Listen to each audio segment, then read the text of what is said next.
Welcome to Skin and Soul. I'm Gwenm Carsley, a transformational body, sex, and soul coach, and I'm inviting you on a bold, unfiltered journey into the heart of our humanity through the lens of Eros. This is where we strip away the shame, dive into the unspoken, and embrace the wild, raw truth of our desires. Together, we'll crack open the taboo, uncover our deepest intimacies, and awaken the pulse of our sexual essence. Because real transformation, it's messy, it's thrilling, and it's oh so delicious. Buckle up, loves. Skin and Soul Beyond the Pale starts in 3, 2, 1.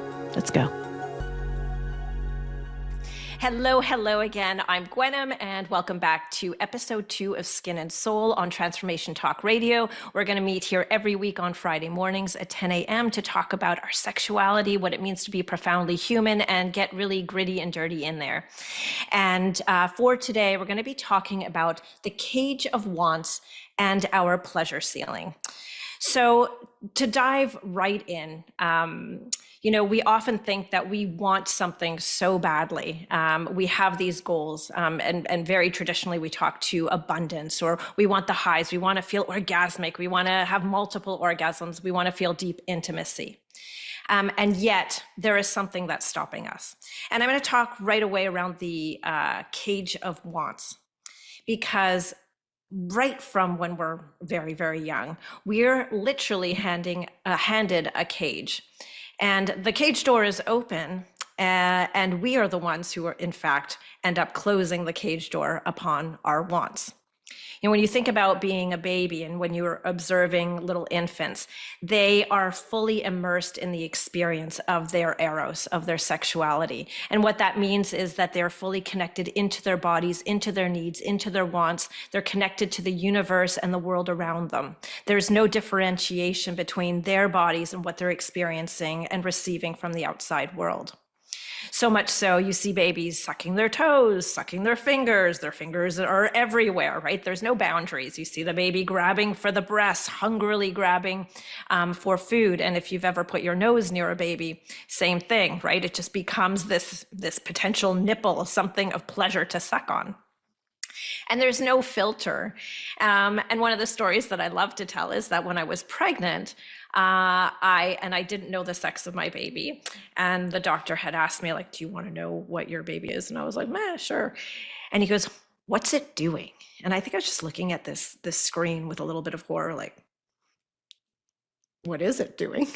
And he said to me, well, he is masturbating. And then went on to tell me about his theory around fetal masturbation and how right from the womb, we learn to pleasure ourselves and find comfort and soothing within our nervous systems right in the womb. So we come into this world as little pleasure beings.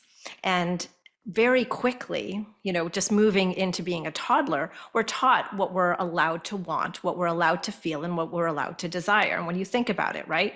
No, you don't want that piece of chocolate. It's bad for you. No, you don't want that toy. It's expensive. No, you can't have second helpings. That's greedy, right? So we're already being imposed upon, and I'm not saying all parents did this, but we're very quickly imposed upon around what we're allowed to want and desire. And then it's compounded. So if you're coming from a very strict religious household, depending what culture you're coming from, your schooling and how you are, just your environment and even your friends. Just think about, stepping outside of the group. You become weird, you become strange. Your likes and your wants. Like if you're showing up in this crazy, goofy outfit that you think is super cool and your friends start to make fun of you, right? You're quickly shamed into a trend. And so we layer by layer stop tapping into what it is that we actually desire and want. So much so that we create what I'm going to call these essential core erotic desires based on Somatica, and it's Celeste Hirschman and Dr. Danielle Harrell that coined the term core erotic desires that come from, I think it's Steve Rice's 16 core desires on what we fundamentally want in life.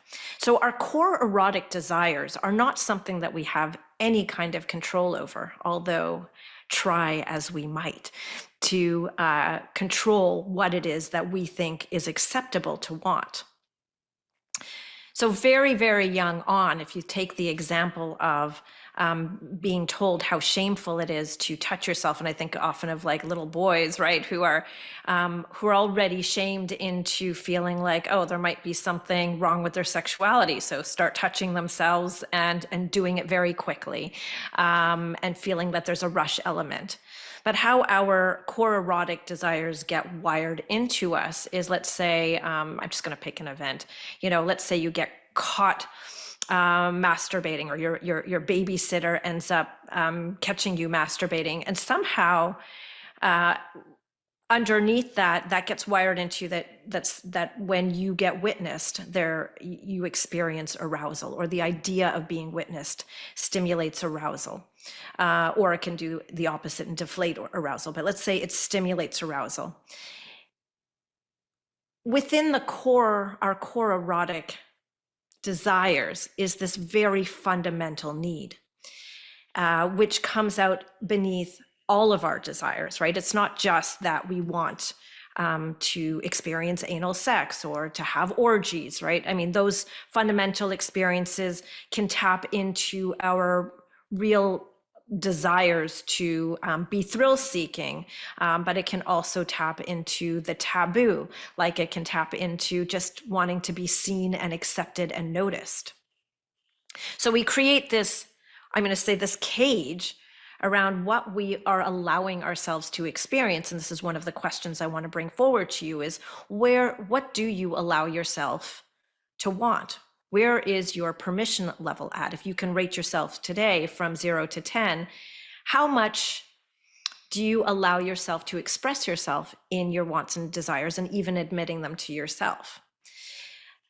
In our core erotic desires, and when I said that we have no control over them, and we can tap into those very dark places, because generally they are the parts of ourselves that we like to bury and put into shadow. And so what ends up happening is we create these personas. So if you think about someone who may have been brought up in a very strict religious household, and how a core erotic desire might manifest. Let's say he's got deep fantasy. I say he, could be anybody.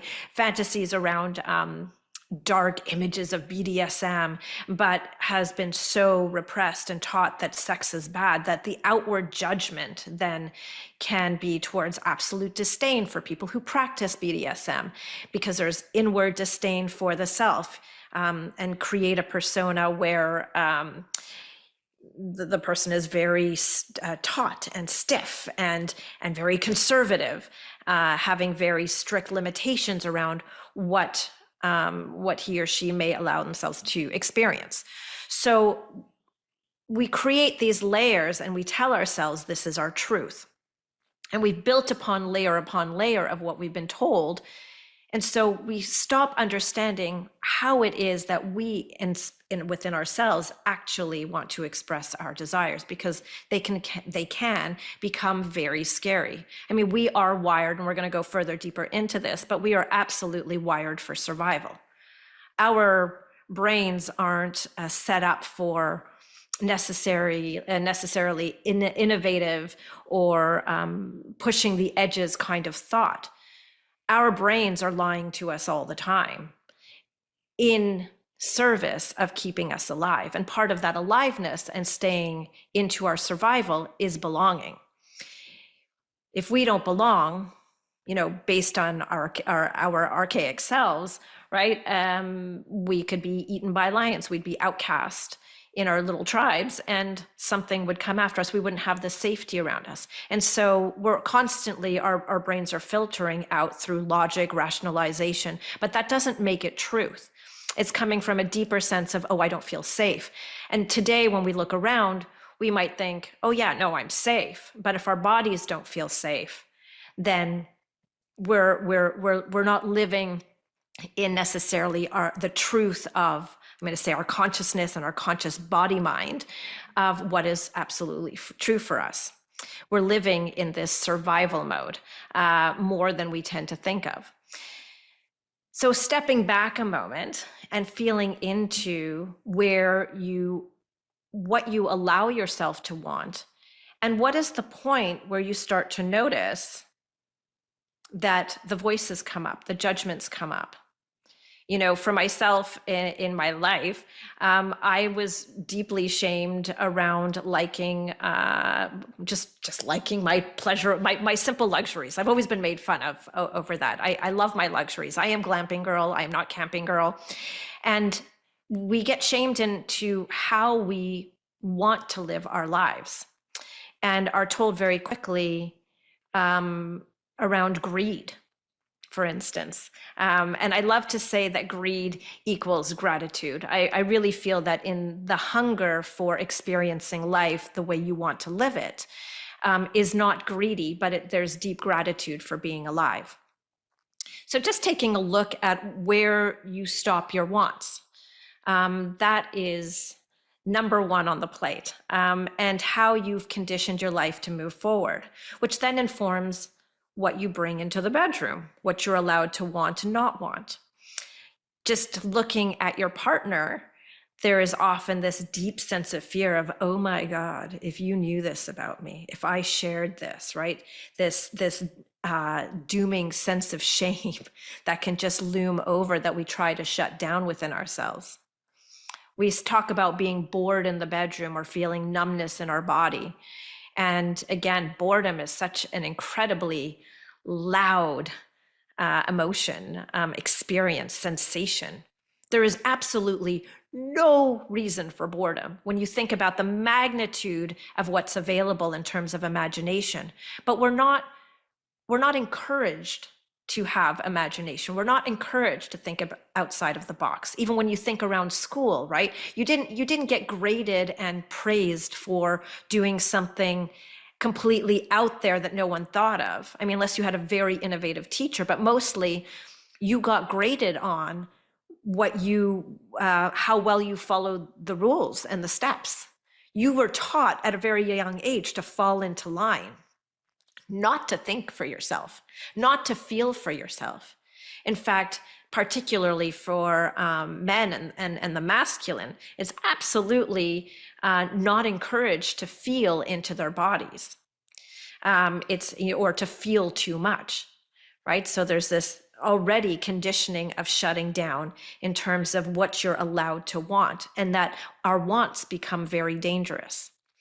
And then when you add on, and we're profoundly human, so all of us have these grand ranges of desires that may not be palatable to our partners and may go even darker. And I'll take the example of someone who is considered like atypical in terms of core erotic desires. And let's say within, the example of being very deeply shamed in sexuality at a very young age, perhaps through religious upbringing, and then perhaps, and I'm just creating a story here. I'm not saying this is one type of person, right? This is just like a scenario out of the top of my head where, let's say you have someone who is then exposing themselves publicly and just has this compelling need to do so, right? And how deep that core erotic desire is, and that it brings up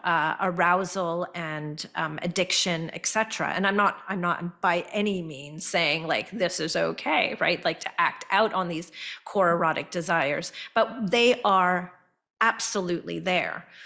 Just thinking into and that they exist and how deeply shaming they are. And there's, core erotic desires that are played out in all kinds of unhealthy ways.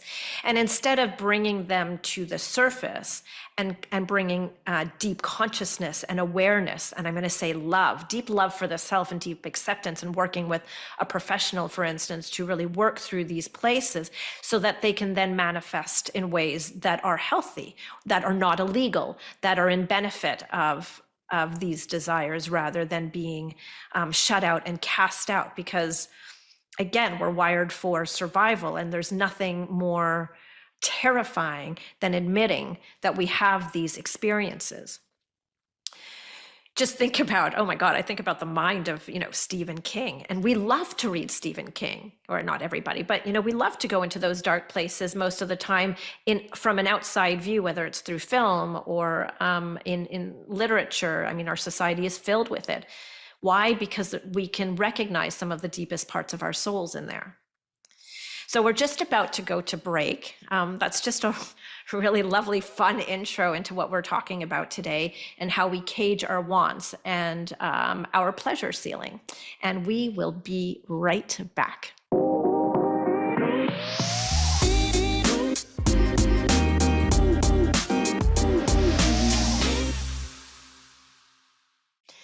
Hello, welcome back. I hope you had a good break and just had a moment to think about where your wants are at. So I'm just to refresh a little bit. We were talking about where our wants get smushed and shoved down and how we have these core erotic desires within us that we actually have no control over. They generally stay very much the same in terms of the core erotic desire themselves as we move through life. Now, where transformation ends up happening is maybe how they get expressed, right? In awareness, we become more aware of how we can channel those core erotic desires. And one example I'm going to bring in for myself is the fact that when I was growing up, I was raised by a single mom who, bless her, I knew she loved me, but was very emotionally unavailable. So my mother was either very overbearing in her emotional outlets and needed to be held a lot by a child, and as well as very distant and absent. And I also had a very absent father growing up. So I had this deep sense of needing love. And I didn't understand it, of course, being young, but there was this gaping hole within me where no matter what, I needed to fill this hole of love. And it started to translate itself into longing. And I had created a whole ritual and a whole attachment, if you will, to longing and creating and recreating longing in my life, and even finding pleasure in the longing.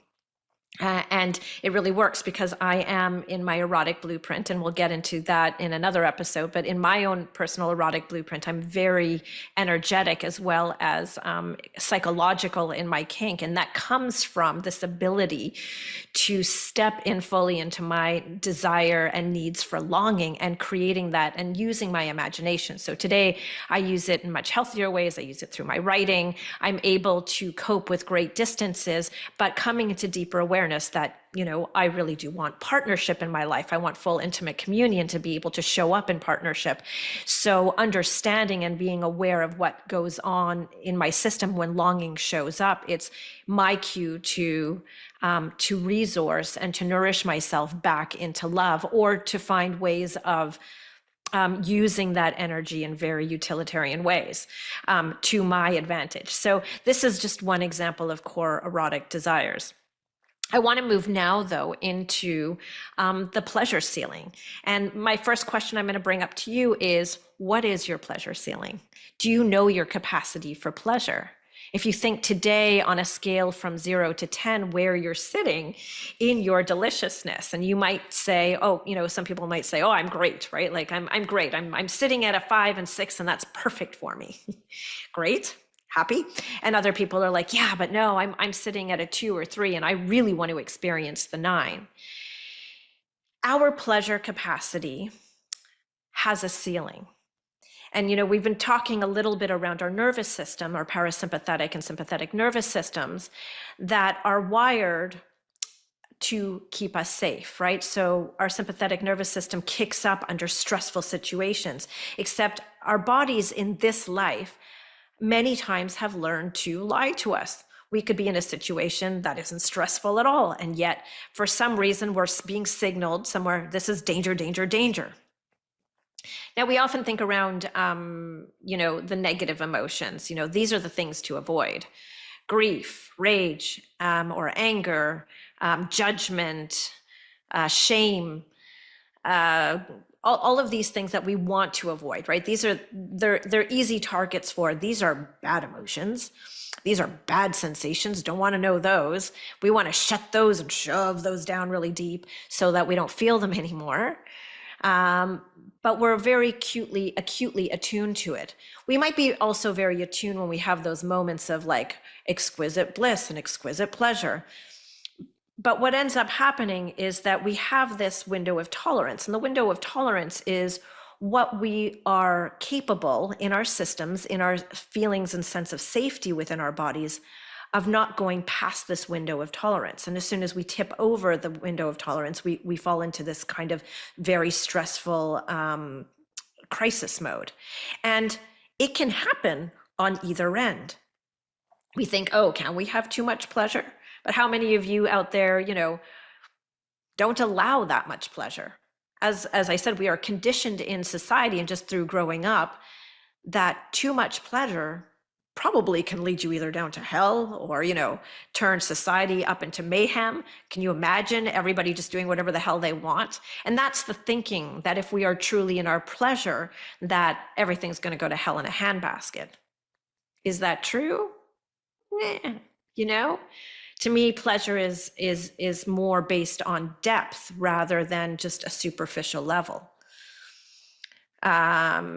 There is something to be said about having, cheap candy or junk food.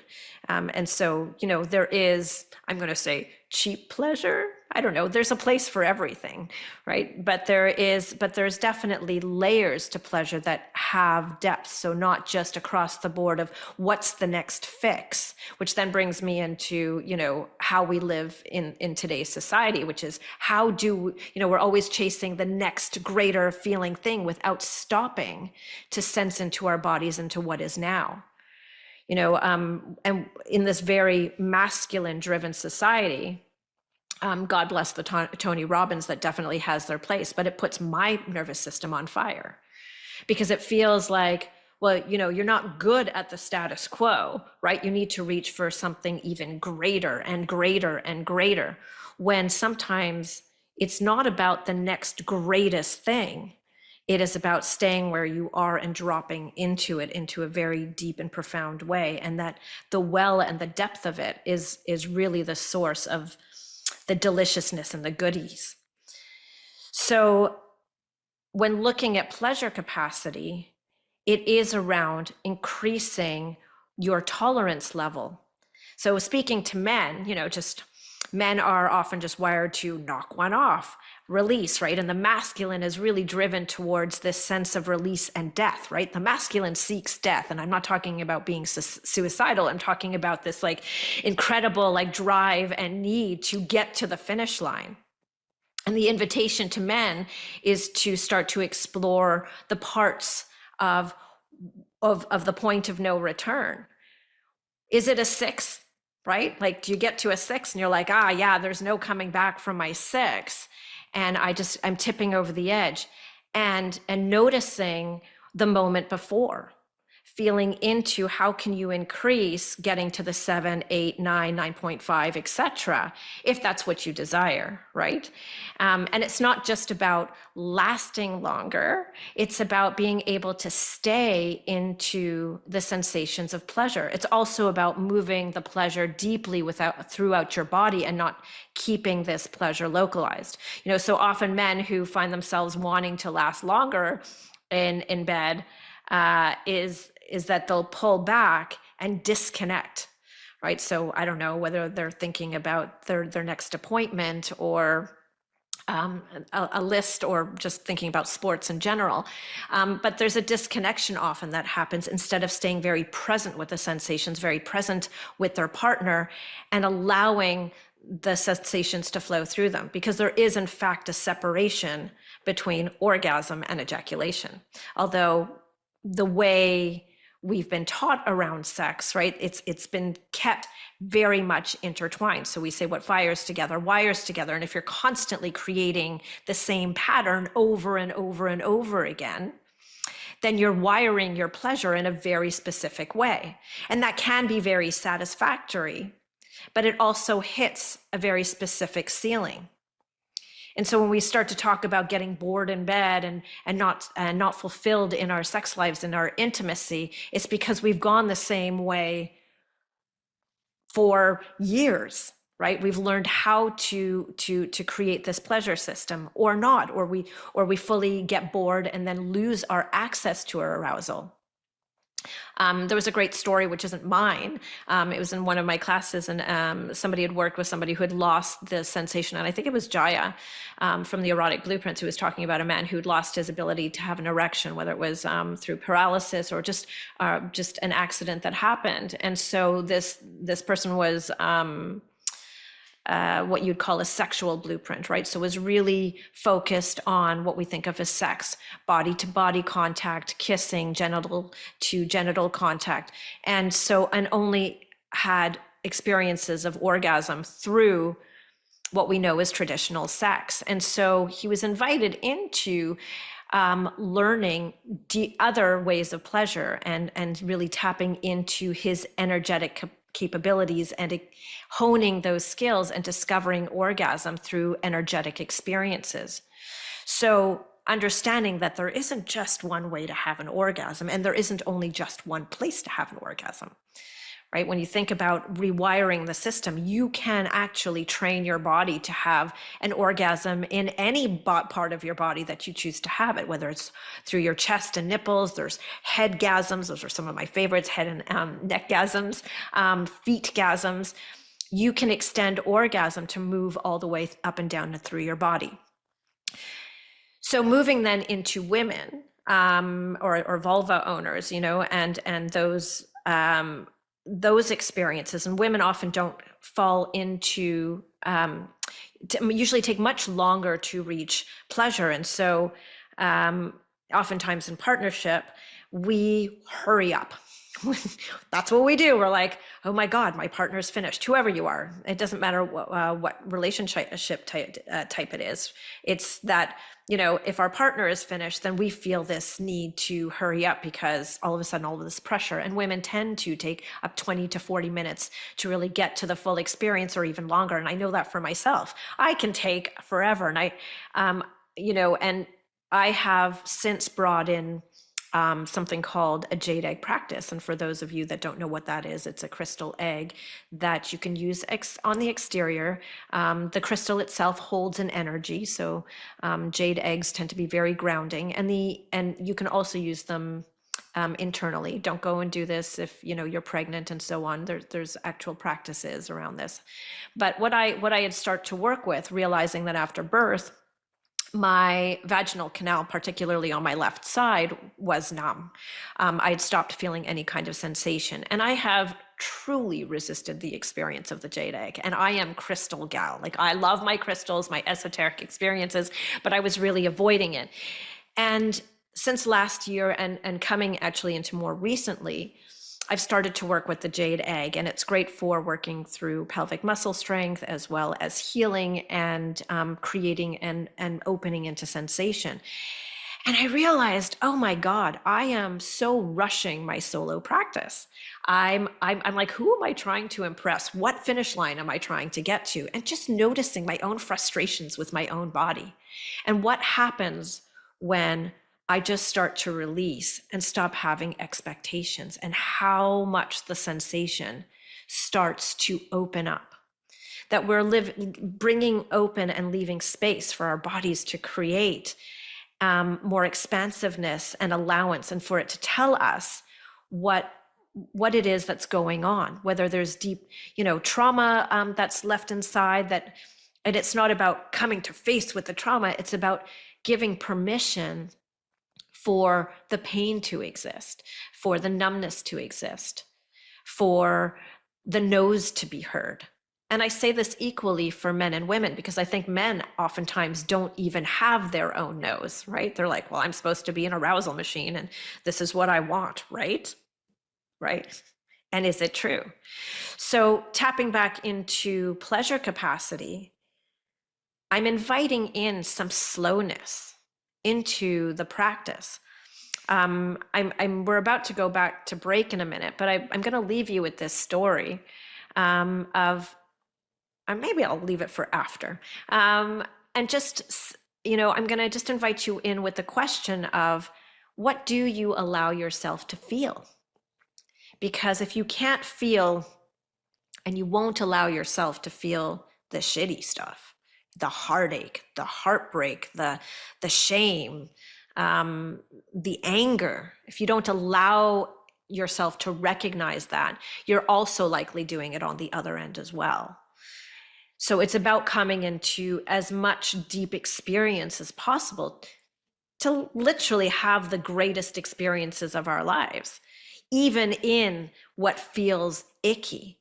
Now, we think also that pleasure can, is this great, amazing thing, but it also can be extraordinarily overwhelming.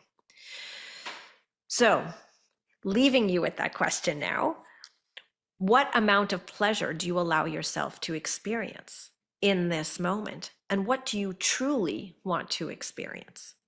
And we'll be right back after the break. You're listening to Skin and Soul, and we are speaking beyond the pale.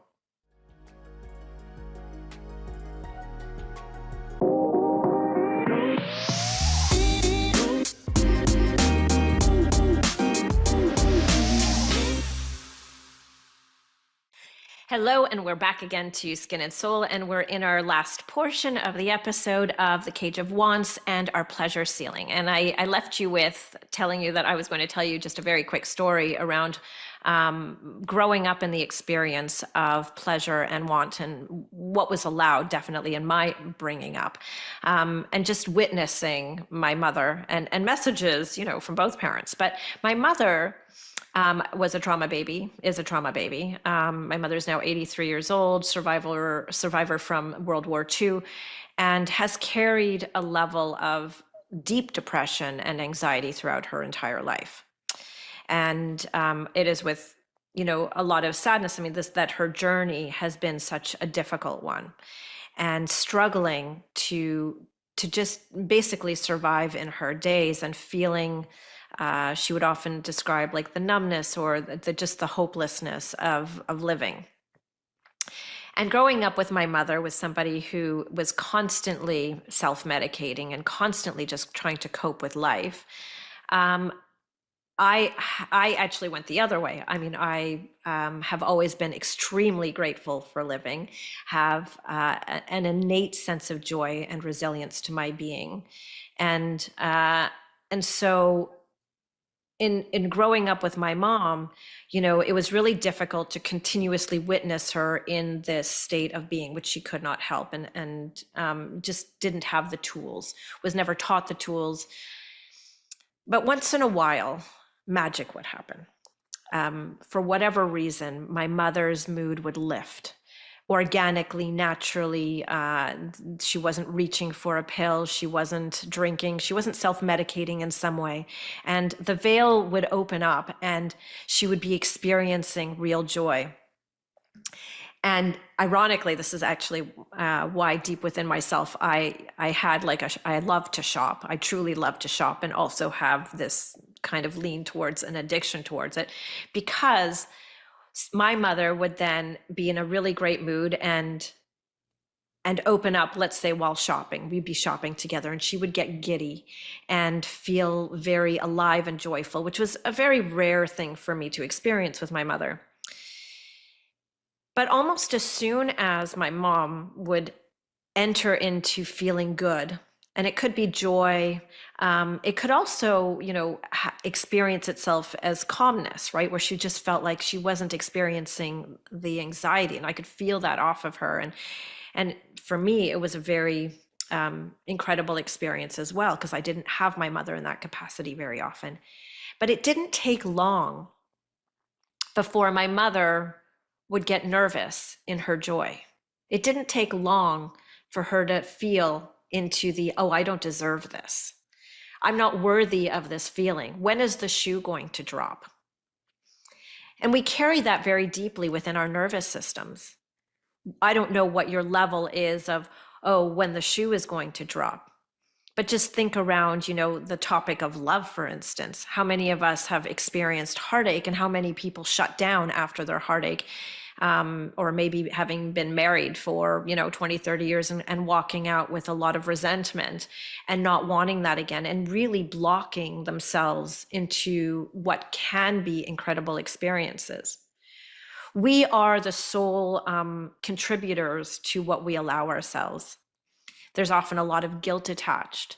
There's often this sense of, like I said earlier, if I allow myself too much pleasure, I'm just going to fall into chaos and madness. Like I'm going to run off with the sexual commune circus if I allow myself to go that direction. And the truth is if you actually do get to dive deeper into your sexual pleasure, you might discover that you really know how to go deeply into and enjoy missionary, but attain it at such rich, beautiful, connected levels that opens up a doorway to such beautiful, deep satisfaction.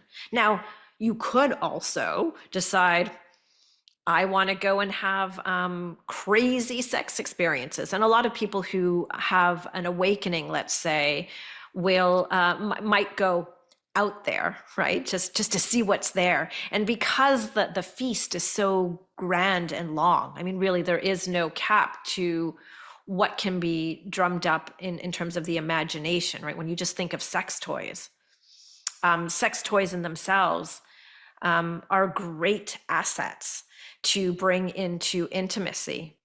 They're great assets that you can add as pleasure. My only warning is, and it's not, the warning is again, how are you creating your pathways of pleasure and bringing in the consciousness to it? Because if you can only get an orgasm through using a vibrator, which is fine, like if you're great with it, yeah, amazing. And if you want to be able to have other experiences and create wiring for an array of experiences, let's say, then the dependency coming from one has to be taken away and to create something new. But the table of the feast is amazing.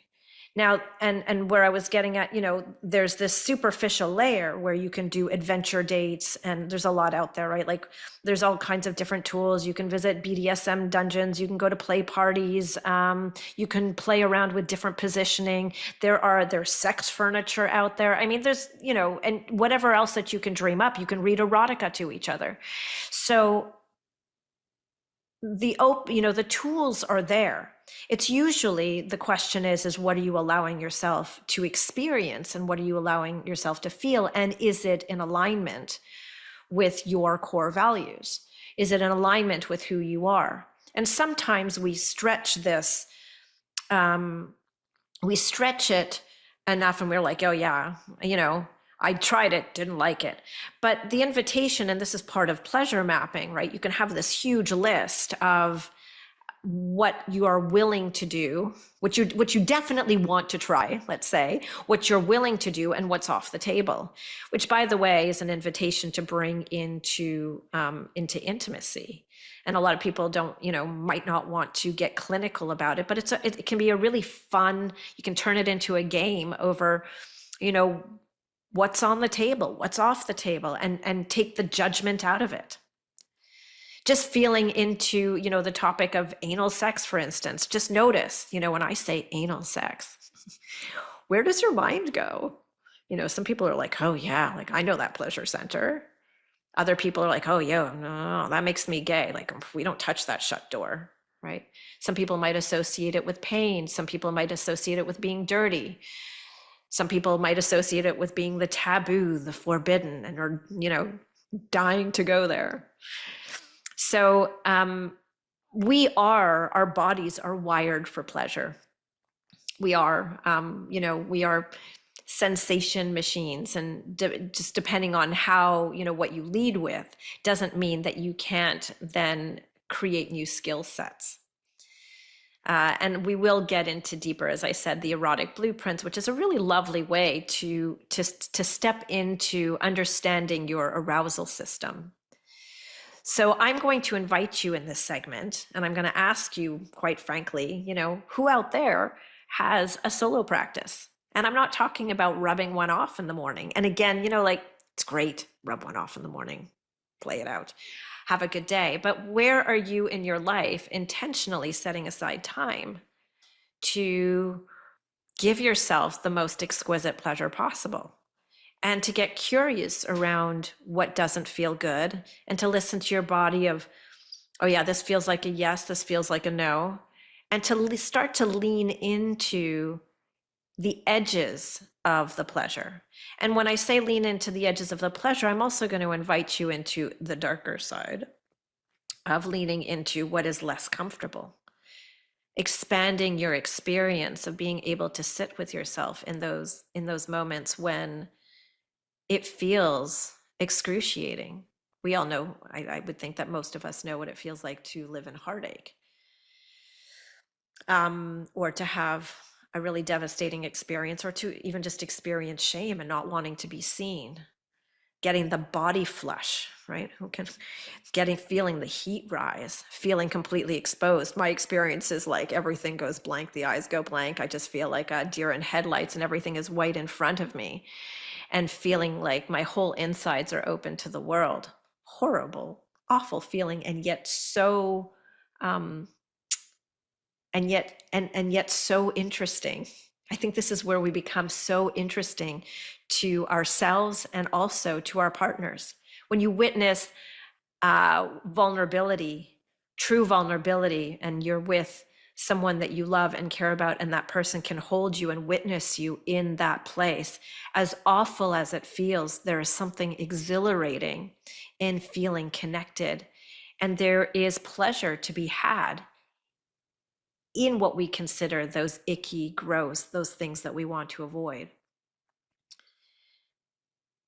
The gambit between the icky, the awful, the pain, and pleasure is a whole array of nuance.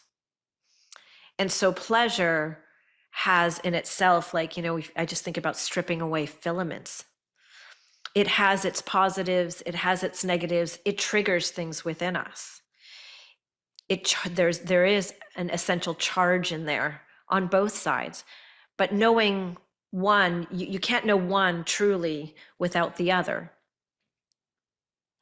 And when you start to understand that they are the same thing on the same spectrum, it's just different, looking at it from different views of it, you start to understand, oh, when I feel into this will move, just like pleasure will move. By the way, it's not that pleasure doesn't is always going to be there for us. We cannot stay stuck in sensation. When we get stuck is how we create routine, create boredom, create a numbness, because we're no longer allowing the flow of the sensations to move. So again, I'm coming back to creating a solo practice, an intentional practice. Bring something to the table, fill up the room with things that will create an environment for the senses. Create the environment of what you feel might bring deeper arousal to your system, and start to notice where you start to tap out. What is the moment before you start to tap out, and how then you start to deal with the level of frustration, and take it on as a practice, as a challenge. And for, and I speak that way to men because men love to train, so go at her. And women will need generally, and again, I'm speaking generally, so, don't come at me, I feel this way. I'm speaking in generalities, and you can totally take what works for you and drop the rest.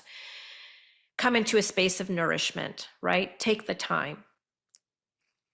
Those that identify in the feminine, really, oftentimes it's just allowing and opening to surrender and feeling safety within the body.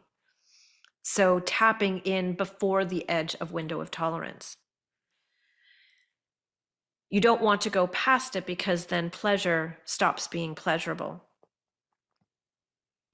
What's amazing when you think around how pain and pleasure are so intertwined. There are women who have given birth quite literally while having orgasms. or experiencing orgasm while breastfeeding. It's not something that we talk about very often, but those experiences are very real. I didn't have the birthing one. I was just like, yes, please give me the drugs. But there are ecstatic experiences in this pain. And when you think about, your lover or whoever coming by and smacking you on your ass or pulling your hair, well, in a wrong moment, it's not so pleasurable. But as arousal rises, pain becomes much more palatable to handle. And so you can actually find like deep pleasure in pain and find yourself at this source of, ooh, this is yummy, right? Like, yes, please pull my hair hard, or yes, I want to feel constriction, or to feel that sting on my butt, or whatever it is, because in heightened states of arousal, we are rewiring systems. So with the last food for thought, bringing in this beautiful rewiring where you start to explore new pathways into pleasure, you are also rewiring your system into different pathways into safety, into, and I just lost my thought, but going back into rewiring pain. We can, in fact, hold more than one sensation at a time. Something can be deeply painful and deeply pleasurable at the same time. Last time I talked about joy and pain, or joy and grief. And they come along with gratitude. Now you start to develop this depth. It's not just feeling into superficial pleasures. And again, when I say superficial pleasures, I'm just talking about, opening the gateway, however you want to open up the gateway, right? The gateway drug into pleasure. Vibrators, porn, erotica, whatever, adventure dates. And all of these elements are hugely available, open, and treasures to dive into. But they stay superficial when you're just going from one to another and not stopping long enough to really resource into, is this what I want? Is this something that really feels good to me? How can I lean in a little bit deeper? Can I feel into what's uncomfortable here and stretch that capacity to sit with it and bring my own sense of acceptance and love? So I hope that today was informative for you, that you've gotten something out of it. I am going to send you little bees off, your masculine, your feminines, your yummy, juicy pleasure machines, off to explore this week and get out of your comfort zone and start playing in other areas. Start touching yourself in a different way. Start playing with elements that you've never thought of before. And maybe even writing down your naughty story, which then leads me into moon letters. I'm inviting people out there who want to send in memories, love stories, fantasies, things that you might want to experience. You can even send in some questions, and just to be witnessed. I can read them out loud on air. I can post them up on my blog, and that's the open invitation. You can always stay anonymous, so that is one. And I'm going to just invite you to welcome you back next week to Skin and Soul, every Friday at 10 a.m. on Transformation Talk Radio. I'm also, if you would like to reach out and you're ever curious and ready and courageous and want to take the next step into claiming your eros, your aliveness through your sexuality, you can book a compatibility call at GwenmCarsley.com. I am the creator of Louvology, and it is hella fun to be here. Thank you for listening to Skin and Soul with me, Gwenm. Join me Fridays at 10 a.m. PST on Transformation Talk Radio. Catch the podcast anytime on your favorite platforms. You can follow me on Instagram at Louvology. Ready to take the next step? Book a compatibility call with me at GwenmCarsley.com.